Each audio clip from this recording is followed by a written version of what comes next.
so we have to split them up. Close to 75% of children that are in foster care today have meth as a contributing factor. While our data is not good at this point, our data is not going to show those kinds of numbers if you were to look at that, because we haven't been collecting that data. We haven't had a good way to collect that data in the past. We're getting better at it. But our data system generally shows the word neglect. And when you really think of it, that's what it is.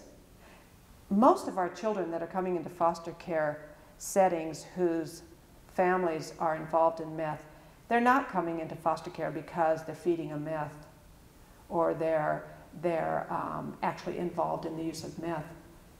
They're coming into the state care because of the neglect. The families have stopped caring for them.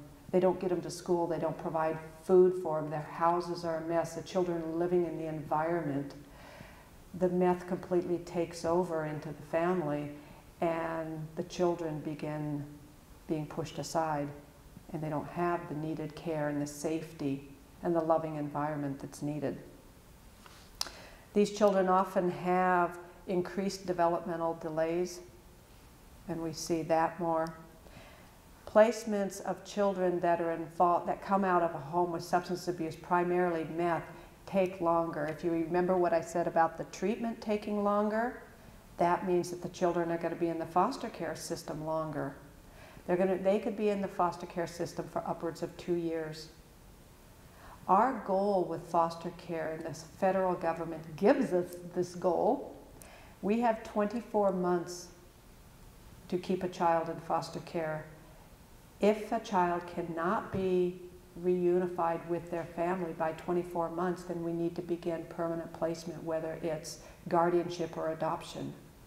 But that can't happen with families who are involved in meth because their treatment is going to take longer. And we don't know what that course is going to be like. And so the kids are in the foster care system longer. Interestingly enough, too, the social workers that work with the families plan for relapse.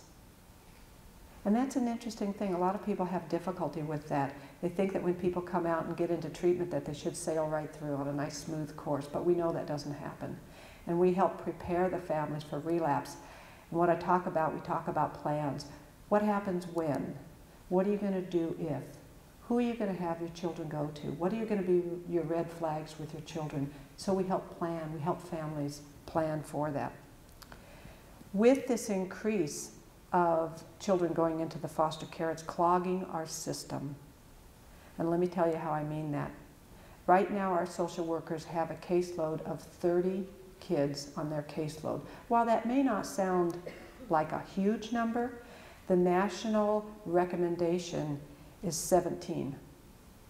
So our social workers are more than double the caseload. Just last month in February, our department sheltered 26 kids. That's enough for one employee for 1 year of a caseload, and that was 1 month in Kootenai County. A couple months ago, a newborn baby was born at Kootenai Medical Center, and that baby was tested and showed up as having 5 different drugs in that baby's system. That baby was removed from that mom and put into shelter care and foster care. And today, our social workers are sheltering at least 1 baby a month who has drugs in their system. It's a huge problem. It's a huge problem on our community, on our state, on our neighbors, on our friends and their families. And I hope that over the next course of these 2 days, you'll hear these stories coupled with this data that will make you know why you're sitting here tonight and know why you chose to come here.